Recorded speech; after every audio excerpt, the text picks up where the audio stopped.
말씀 나누겠습니다. 사랑하는 성도 여러분, 하나님은 죄송합니다. 주 예수 그리스도의 생명이 그 복음이 예루살렘의 울타리를 넘어서 세상 끝까지 퍼져나가기를 원하셨던 것 같아요. 그래서 흩어진 교회와 성도들을 통해서 복음은 계속해서 그 대상이 확장되어져 갔습니다. 유대인에서 사마리아인으로, 그리고 마침내는 이방인 고넬료에게까지 복음의 역사는 계속해서 전진하죠. 이것이 사도행전 1장부터 12장까지의 내용입니다. 이 모든 과정은 철저히 누가 주도하시죠? 성령께서 주도하시고 성령이 임재하신 결과였다는 것입니다. 이제 사도행전 13장에 가면 전혀 새로운 국면으로 접어들게 되는데, 단순히 이제는 누구에게 복음이 전해지느냐를 넘어서 복음이 어디까지 뻗어나가느냐, 이제 본격적인 지역적 확장의 내용으로 이제 전환되기 시작합니다. 당시 예루살렘과 유대인 출신 성도들에게는 이 복음 사역에 있어서 뚜렷한 한계가 있었습니다. 그들은 민족 우월주의와 또 율법주의에 매여 있었기 때문에 이방인 선교에는 늘 소극적일 수밖에 없었어요.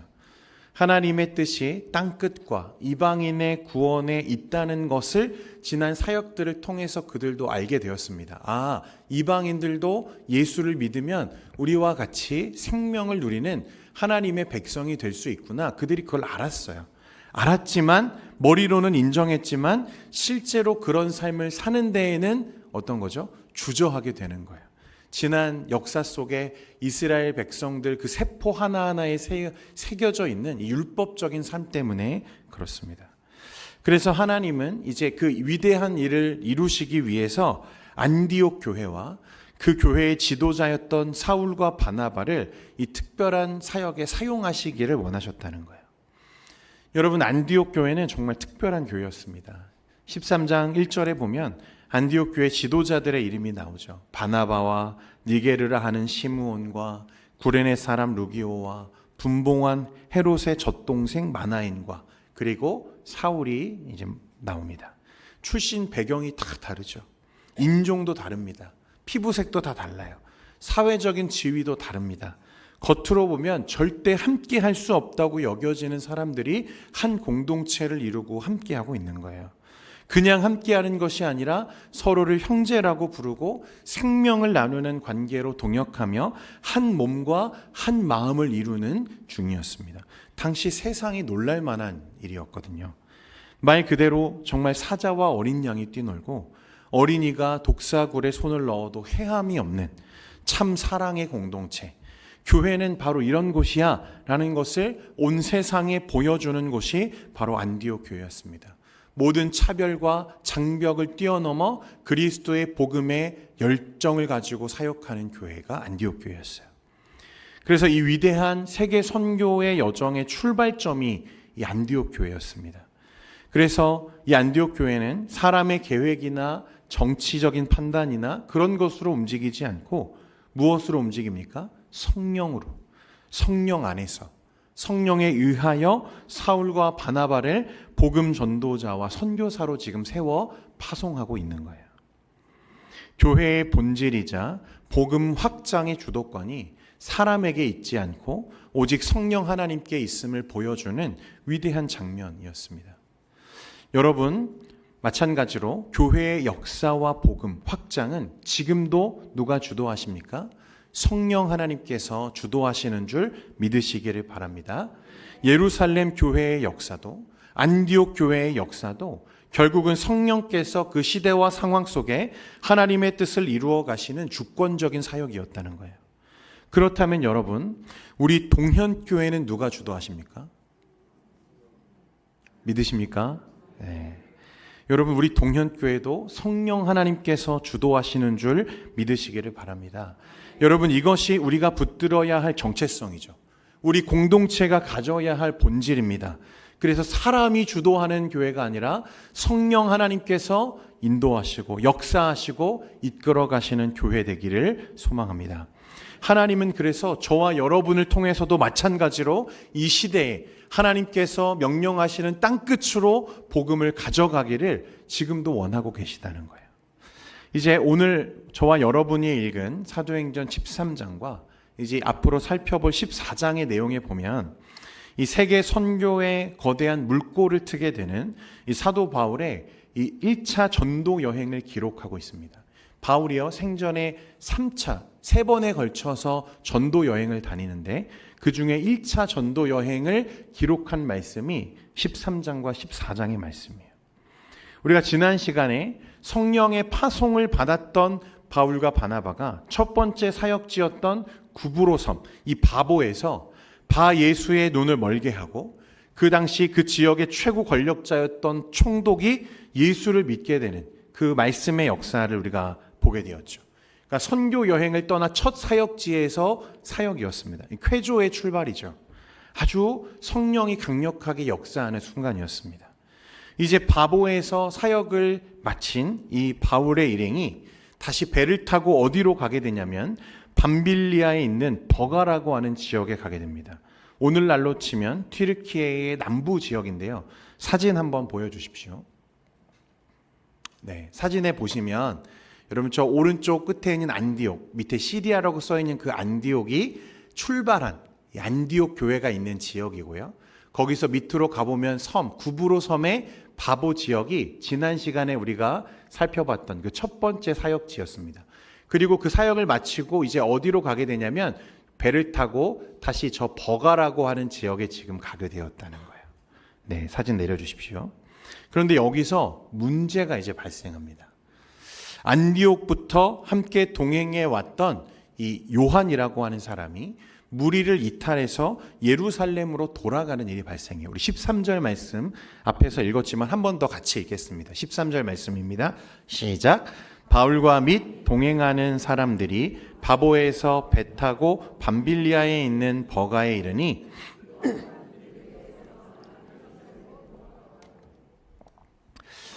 여러분 이 요한은 사도 요한이 아니고요.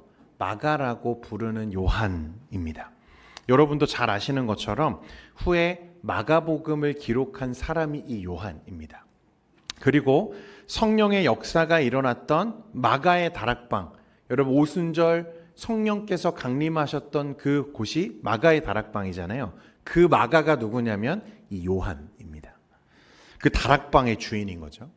그러니까 학자들은 이 마가가 상당한 재력을 소유했던 부유한 집안의 아들이었을 거라고 봅니다. 그러니까 부잣집 도련님이죠. 근데 요한은 버가라는 지역에서 그 함께 이제 안디옥에서 출발해서 전도 여행을 하던 중에 버가라는 지역에서 중도 탈락하고 다시 예루살렘으로 돌아가 버려요. 짐을 쌌습니다. 그러니까 지금 전도 여행을 떠난 선교팀에 균열이 생긴 거죠. 위기가 생긴 것입니다. 그런데 여러분 요한은 왜 돌아갔을까요? 왜 돌아갔을까? 평생 부유한 집안에서 자라온 요한이 감당하기에는 그 전도 여행이 어떤 거죠? 상상 이상으로 고되고 힘들었던 거예요. 직전에 바보에서 성령의 역사로 승리를 하기는 했지만 사실 여러분 어떤 일이었습니까? 목숨을 걸고 그 지역의 권력자들과 대립한 일이었어요. 목숨을 건 행동이었습니다. 그리고 그들이 지금 이제 지나가게 된 버가는 사실 이제 안디옥, 비시디아 안디옥으로 가기 위한 중간 거점이었거든요. 이제 이걸 지나가는 거예요. 버가라는 곳에 왔는데 이 버가가 굉장히 습한 습지대로 알려져 있습니다. 그리고 그곳은요, 많은 해적들이 아지트처럼 활용하는 아주 위험한 지역이에요. 여행자들이 그 안전을 전혀 보장받을 수 없는 우범 지역이기도 했습니다. 거기다가 당시 다음 목적지로 생각했던 비시디아 안디옥으로 가려면요, 해발 1100m 정도 되는 험준한 이 타우루스 산맥을 넘어야만 했다는 거예요.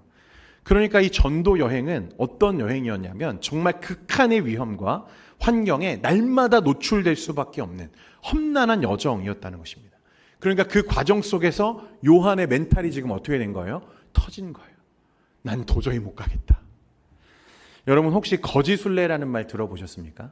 예전에 우리 그 한국 교회에서 참 유행했던 적이 있었는데 지금도 하는지는 잘 모르겠어요. 예전에는 몇몇 교회에서 청년들이나 젊은 세대에 이제 선교, 전도 훈련을 목적으로 이따금씩 무전으로, 그러니까 돈을 쥐지 않고 선교를 보내는, 지역 선교를 보내는 일이 왕왕 있었습니다. 갈 곳도 정해지지 않았고요. 오직 성령의 인도하심에 의지한 채로 돈을 지니지 않고 떠나는 무전 여행인 거죠. 그래서 누군가 먹을 걸 주면 먹고 주지 않으면 어떻게 해야 됩니까? 굶어야 돼요. 그리고 잘 곳이 생기면 감사하고 잘 곳이 없으면 어떻게 합니까? 길거리에서 노숙을 해야 돼요. 그렇게 팀을 이루어서 떠나는 거짓 순례가 한참 한국교회에 유행한 적이 있습니다. 오직 성령 하나님께서 인도하신다. 어디를 가든지 우리가 무엇을 전할지 어디서 자게 하실지 주님이 반드시 책임지신다는 믿음만 가지고 길을 나서는 거죠. 여러분, 그렇게 며칠 다니다 보면 어떻게 되겠습니까? 어떻게 될까요? 거짓골이 되는 거예요. 그래서 거짓 순례라고들 부르는 것입니다. 그런데 그 순례를 마치고 돌아온 청년들을 보면요, 꼴은 거짓골인데 얼굴에서 광채가 나더라는 거예요. 성령 하나님의 인도하심을 그들이 체험하는 거죠. 그만큼 놀라운 일이 어디 있겠습니까? 제가 조만간에 우리 청년들을 거짓 순례로 보낼지도 모르겠습니다. 여러분, 어쨌든 그게 중요한 게 아니고, 여러분 같으시면 그런 거짓 순례 선뜻 떠나실 용기가 있으십니까? 목사님, 저는 잠자리만 바뀌어도 잠을 못 자서요. 제가 한 끼만 굶어도 힘이 없어서 못 갑니다. 그렇게 말씀하실 분들 많으실 거예요. 여러분, 하물며 말이 통하고 치안이 보장되어 있는 국내 전도도 이토록 두렵고 막막한데, 언어가 다르고 문화가 다르고 날마다 생명의 위협이 도사리고 있는 2000년 전의 1차 전도 여행은 그야말로 극한의 거짓 순례였다는 것입니다. 그래서 요한은 도무지 그 험준한 산맥을 넘어갈 용기가 없었던 거예요. 그래서 짐을 싸서 예루살렘으로 돌아가는 결정을 합니다. 그 마음은 충분히 이해가 되지만 돌아갈 수밖에 없었겠다, 우리가 그렇게 이해할 수 있지만 그런 상황적인 이유야 이해해야겠지만, 그의 결정은 함께 사역하며 감당해왔던 동역자들에게 큰 상처를 주게 되는 거죠. 그래서 이후에 이 요한 때문에 바나바와 바울도 결국 갈라서게 되는 계기가 됩니다. 그런데 여러분, 중요한 것은 요한은 그렇게 중단하고 돌아왔는데, 포기했는데, 사울과 바나바는 어떻게 그 해적이 득실거리고 매 순간 목숨을 거는 그런 여행을 지속할 수 있었는가? 저는 오늘 여러분이 이 부분에 좀 집중해 보셨으면 좋겠습니다. 바울은 도대체 어떻게 이 고통스럽고 험난한 길을 포기하지 않고 걸어갈 수 있었는가? 걸어갈 수밖에 없었는가? 사도 바울은 요한과 다르게 강철 같은 멘탈을 가져서 두려움이 없었을까요? 여러분, 그렇지 않았습니다. 바울이라고 왜 고통스럽지 않고 두려움이 없었겠어요? 여러분, 바울도 사실은 남부럽지 않은 금수저 가정에서 태어난 사람입니다. 그러니까 그건 이유가 될 수 없다는 거예요. 분명한 건 모든 상황을 그려볼 때 그럼에도 불구하고, 그런 환경이었음에도 불구하고 바울은 중단할 수가 없었다는 거예요. 왜일까? 그건 바울과 바나바 안에 복음의 감격이 있었는데 그 감격이 요한과 달랐기 때문에 그런 것입니다.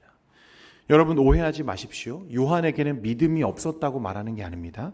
다만 그 복음에 대한 감격이 바울과 조금 달랐다는 거예요.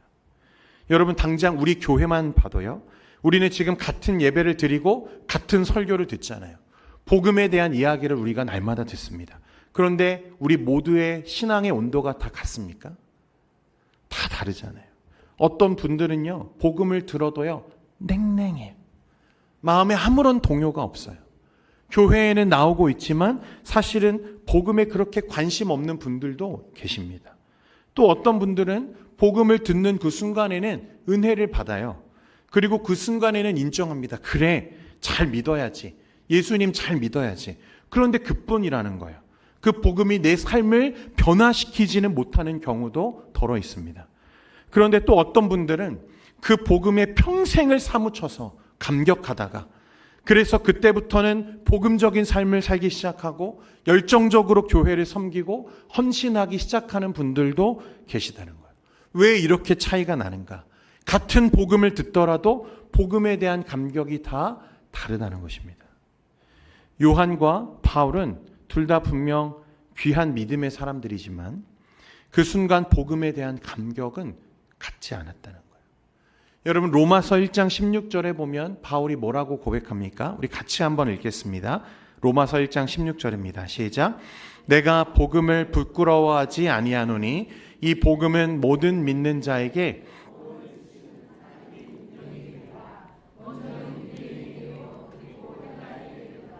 아멘. 바울에게는 그 중심에는 여러분 이 복음이 늘 자리 잡고 있었어요. 그래서 오늘 로마서 1장 16절에 보면 나는 복음을 부끄러워하지 않습니다 라고 말했는데 사실 이건 너무나 소극적인 해석입니다. 반대로요, 나는 너무 복음이 자랑스럽습니다, 그런 뜻이에요. 그러니까 사도 바울은 그 마음에 늘 복음이 중심으로 자리 잡고 있는 거죠. 왜냐하면 이 복음은 모든 믿는 자에게 구원을 주시는 하나님의 능력이라는 거예요. 쉽게 말해서 믿기만 하면 그 복음을 받아들이고 믿으면 믿는 사람은 누구든지 원래는 지옥 갈 자가 어떤 자로요? 천국 갈 자로, 죽음에서 생명으로 하나님의 자녀가 되는 놀라운 능력이 어디에 담겨져 있다? 복음에 담겨져 있다고 말하는 것입니다. 그래서 바울은 그 복음이 부끄럽지 않은 정도가 아니라 이 복음을 전하지 않으면 나에게 화가 임할 것이라고 그가 실제로 생각했다는 거예요. 지금 복음을 듣지 못해서 사람들이 구원받지 못하고 영원한 지옥으로 떨어지는 그런 형편이에요. 그런데 내가 알고 있는 이 복음을 그들에게 전해주기만 하면 그 사람들이 다 예수를 믿고 구원받고 하나님의 자녀가 될 수 있다는 것입니다. 그런데 내가 만약 이 복음을 전해주지 않는다면 어떻게 되겠냐는 거예요. 만약 고생스럽다고 어려움이 있다고 내가 이 복음을 전하지 않는다면 하나님 앞에서 내가 이 화를 감당할 수가 없겠다, 그런 심정을 지금 바울이 갖고 있었다는 것입니다. 여러분 생각해 보십시오. 여러분 앞에서 누군가 물에 빠져 죽어갑니다. 그런데 여러분 손에 던져줄 구명장비가 있어요. 어렵지 않습니다. 그런데 그걸 안 던져줘서 그 사람이 죽어간다고 생각해 보세요. 이게 얼마나 나쁜 일입니까? 바울이 훗날 고린도전서 9장 16절에 이렇게 고백했습니다. 내가 복음을 전할지라도 자랑할 것이 없음은 내가 부득불할 일임이라. 만일 복음을 전하지 않으면 내게 무엇이 있을 것이로다? 화가 있을 것이로다. 그는 십자가의 은혜, 그 속죄의 은혜가 뼛속 깊이 사무친 사람이었습니다. 지옥 갈 수밖에 없는 끔찍한 죄인이요 회방자였던 자신을 예수님의 피, 보혈의 은혜로 자신을 살려주셨다는 거예요. 그 구원의 감격이 너무나 커서 이 복음을 전하지 않고서는 내가 도무지 견딜 수가 없습니다, 이렇게 지금 말하는 것입니다. 여러분, 이건 정말 중요한 거예요. 진짜 복음으로 인해서 속죄의 은혜를 내가 깨닫게 되면 여러분 무엇할 수밖에 없어요? 복음 전하지 않을 수가 없어요. 견딜 수가 없는 것입니다. 보십시오. 이 복음에 타올랐던 바울이 이제 그 험준한 산맥을 넘어서 비시디아 안디옥에 도착을 하죠. 그리고 안식일에 그곳에 세워진 유대인의 회당에 가서 복음을 전하는 거예요. 여러분, 오늘 여러분들이 읽으셨던 13절에서 41절까지의 내용은 그때 바울이 전했던 복음의 내용을 기록한 말씀이에요. 그가 전한 복음의 핵심이 뭔가? 여러분, 앞쪽에서는요, 출애굽 이야기와 다윗의 이야기, 세례 요한의 이야기를 쭉 합니다. 구약의 이야기들이죠. 그러다가 23절 말씀해 보세요. 우리 23절 같이 한번 읽겠습니다. 23절입니다. 시작. 하나님이 약속하신 대로 이 사람의 후손에서 이스라엘을 위하여 구주를 세우셨으니 곧 예수라. 누구라고요, 여러분? 예수라. 그러니까 너희가 구약 시대에 아브라함과 다윗과 세례 요한을 통해서 너희가 전해 들었던 메시아, 하나님께서 약속하셨던 구주가 오셨는데 누구시라? 예수님이라는 거예요. 그리고 나서 여러분 30절에 보십시오. 30절에 같이 읽겠습니다. 시작. 하나님이 죽은 자 가운데서 그를 살리신지라. 아멘. 그러니까 바울이 전한 복음은 어떤 철학적인 개념이나 사상이 아니라, 그런 가르침이 아니라 한 사람에 관한 것이고 한 사건에 관한 것이죠. 하나님이 죽은 자 가운데서 그를 살리셨다. 구약의 많은 선지자들이 예언했던 메시아가 이 땅에 오셨는데 그분이 예수님이야. 하나님이 그분을 십자가에 달려 죽게 하셨다가 사흘 만에 그를 다시 살게 하셨어. 여러분, 그가 전한 복음의 핵심은 단순해요. 하나님께서 보내신 예수 그리스도, 그분이 복음이시라는 것입니다. 그런데 그 복음을 믿으면 어떻게 된다는 거예요? 예수를 믿으면 너희 모든 죄가 사함받고 그와 같이 살게 된다. 구원받게 된다고 말씀하는 것입니다. 하나님께서 믿는 모든 자를 예수님 때문에 예수와 같이 그를 의롭게 여겨주신다고 말씀하는 거예요. 우리 38절과 39절도 같이 한번 읽겠습니다. 시작. 그러므로 형제들아, 너희가 알 것은 이 사람을 힘입어 죄사함을 너희에게 전하는 이것이며, 또 모세의 율법으로 너희가 의롭다 하심을 얻지 못하던 모든 일에도 이 사람을 힘입어 믿는 자마다 의롭다 하심을 얻는 이것이라. 아멘. 여러분, 바울은 평생 율법적인 삶에 온 인생을 걸었던 사람이잖아요. 그렇게 해야만 구원받는 줄 알았거든요. 율법에 흠이 없어야 한다고 믿었거든요. 그런데 그때는 자유함도 없고 율법의 종이 되어서 율법적인 삶에 매여서 그렇게 하루하루를 살았다는 거예요. 그렇게 살아도 내가 하나님 앞에서 의로운 자라고 생각해 본 적이 없다는 것입니다. 그런데 예수를 믿고 나니까, 예수를 믿으면 즉시 어떻게 된다? 의롭다함을 받는다는 거예요.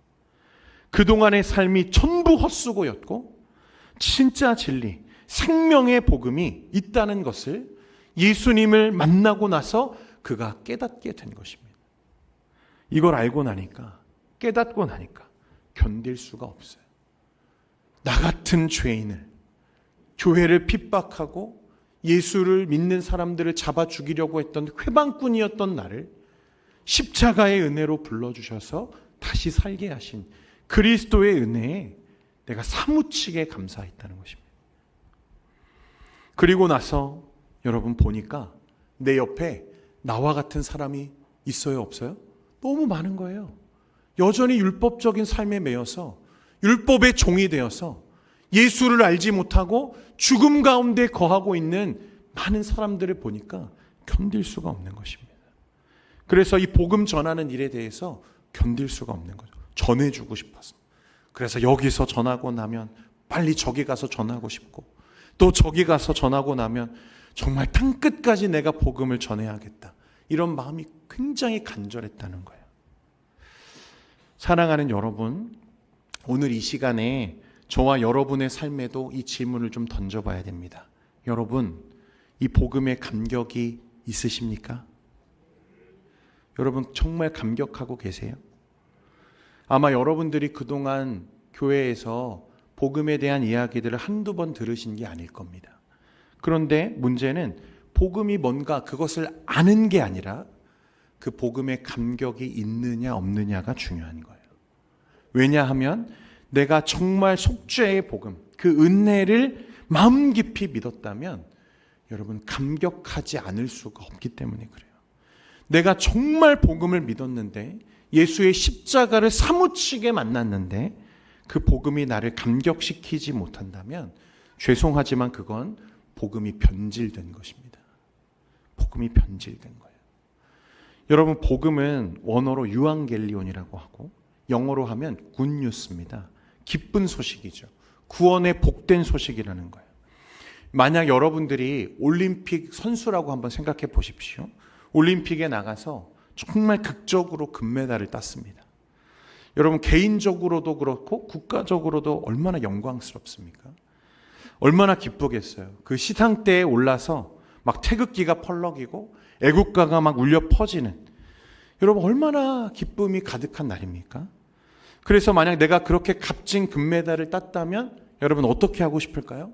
당연히 많은 사람들에게 알리고 그 기쁨을 나누고 싶겠죠. 금메달 하나만 따도 기쁨을 감출 수가 없는데, 예수의 복음, 영원한 생명을 통해서 내가 하나님과 영생하는 그 복음을 얻게 되었다고 깨닫게 되었을 때, 여러분 그것이 얼마나 기쁜 소식입니까? 그런데 우리가 그 소식을 듣고도 지금 놀라요, 안 놀라요? 안 놀라는 거예요. 충격을 받지 않아요. 감사함이 없어요. 냉랭하다는 거예요. 여러분, 그러니까 이것이 이상한 일이라는 것입니다. 솔직히 나와 상관없는 우리나라를 대표하는 운동선수 하나가 좋은 성적을 거두어도 하루 종일 기쁜데, 예수의 십자가, 이 구원의 기쁜 소식에는 왜 이렇게 덤덤하냐는 거예요. 속죄의 믿음이 있다고 하면서 감격하지 않는다? 그건 정상이 아닙니다. 내가 속죄의 믿음이 있다고 하면서도 내 삶이 바뀌지 않는다면 여러분, 변질된 복음일 가능성이 큰 거예요. 우리가 복음을 듣기는 들어도 감격함이 없다는 것은 10중 8구는 속죄의 의미를 잘 모르는 것입니다. 38절 말씀에 우리가 읽었지만, 그러므로 형제들아 너희가 알 것은 이 사람을 힘입어 죄사함을 너희에게 전하는 이것이라 했어요. 다른 게 아니에요. 복음을 들으면 여러분, 그게 무슨 소식입니까? 죄사함의 소식이라고 했어요. 저와 여러분의 삶에 매여져 있는 그 죄의 모든 문제가 오직 예수 그리스도의 십자가 복음으로만 해결될 수 있다는 것을 믿으시기를 바랍니다.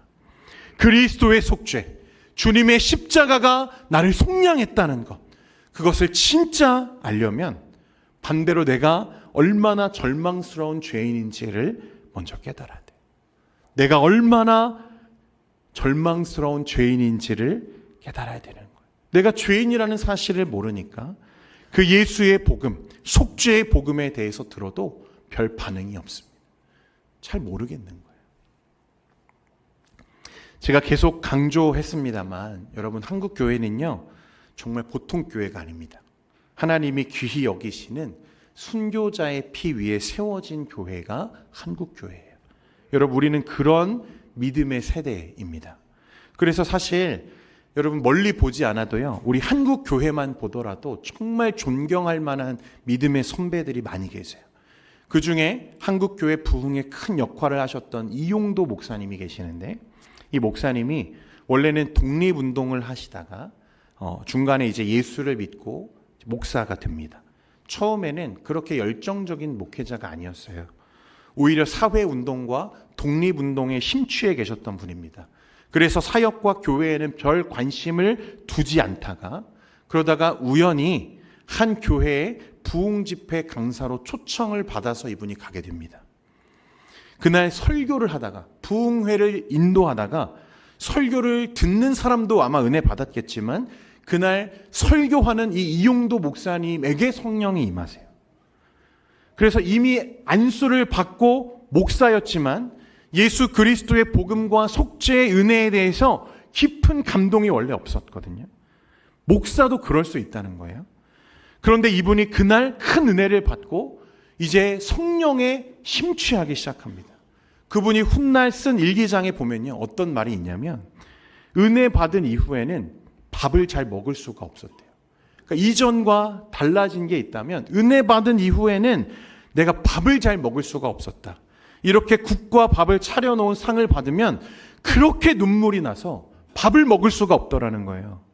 내가 믿는, 나를 속량하신 예수님은 고향에서도 배척받고 짐승도 머리 둘 곳이 있는데 우리 예수님은 어떠셨습니까? 머리 둘 곳이 없으셨죠. 그런데 나만 이렇게 따뜻한 밥과 국을 먹을 수 있는 거예요. 너무 감격이 돼서 눈물을 흘리려나 밥을 못 먹겠더라는 거예요. 사랑하는 여러분, 이 복음의 감격함이 오늘 저와 여러분에게 필요하다는 것입니다. 여러분, 그런 은혜가 회복되기를 원합니다.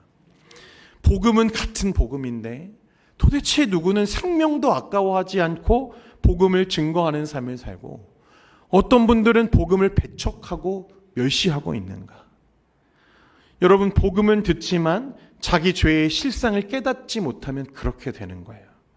나 자신의 죄의 실상을 아직도 깨닫지 못했기 때문에 그런 것입니다.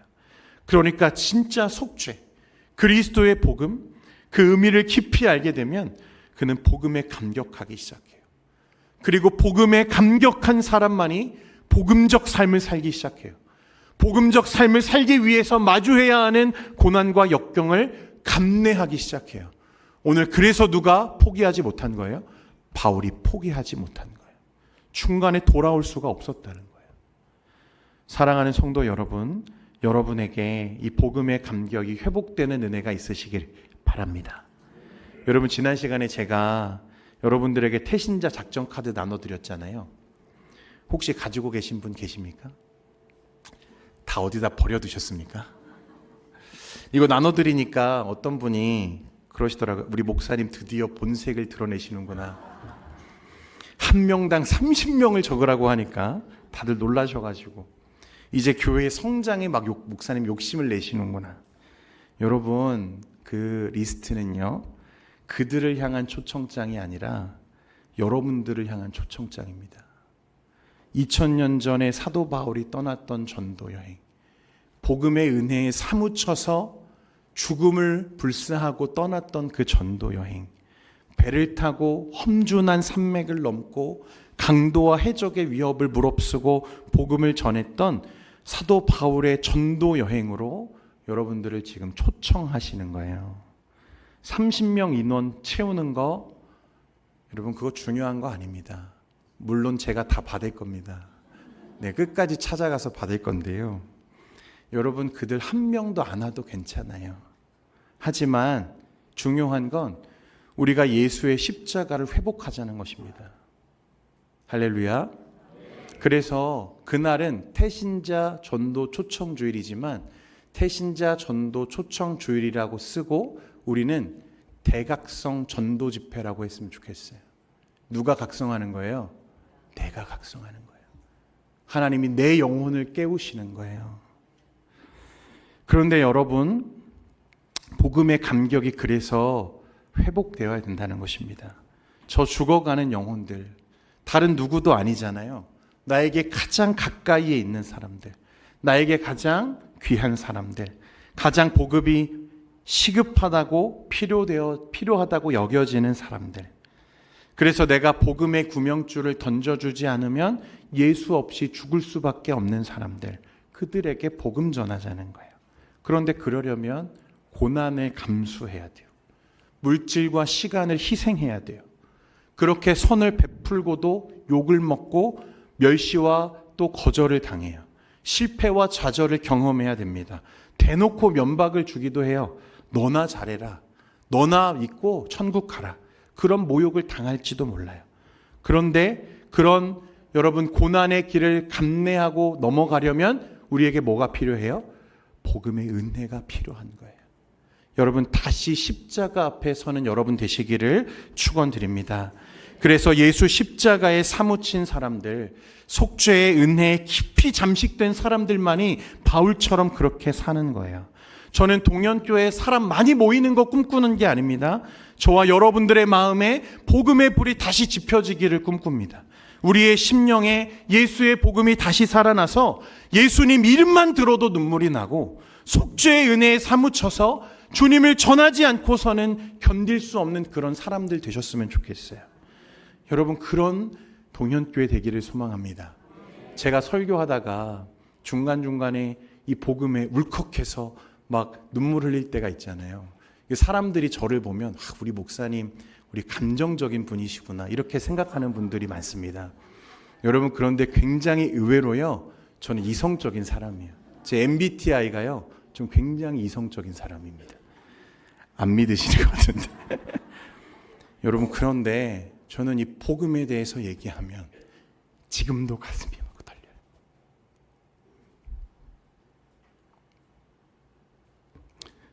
원래 눈물이 많은 사람 아닌데 그런데 복음에 대해서 얘기하면 지금도 사무쳐요. 나 같은 죄인, 이렇게 쓸모없는 사람을 부르셔서 하나님의 일에 사용해 주시는 게 얼마나 감사합니까? 여러분 신앙의 여정 속에서 처음에는 가정과 직장과 교회에서 정말 주님 뜻대로 헌신자로 살려고 했는데 하나님 이제는 못하겠어요. 저 나이가 너무 많이 들었어요. 힘들어요. 어려워요.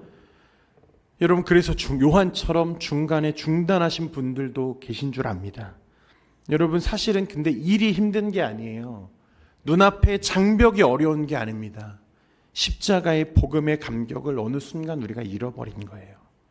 아마 요한이 그렇지 않았겠습니까?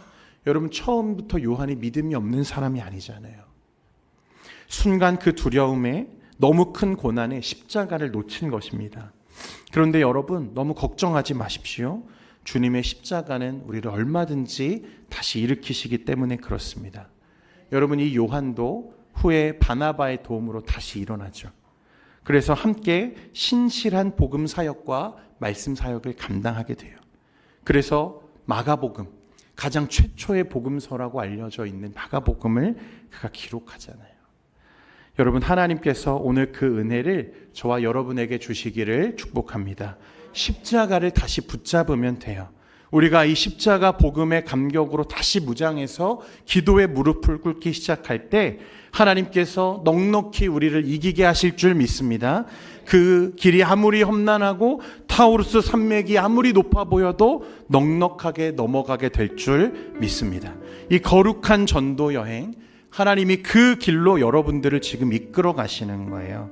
성령께서 주도하시는 이 위대한 사도행전의 역사에, 성령행전의 역사에 기쁨으로 동참하며 마침내 영광스러운 주님 앞에 서는 그날에 잘하였다, 내 착하고 충성된 종아, 칭찬받는 동현교회 모든 성도님들이 되시기를 주님의 이름으로 축원드립니다.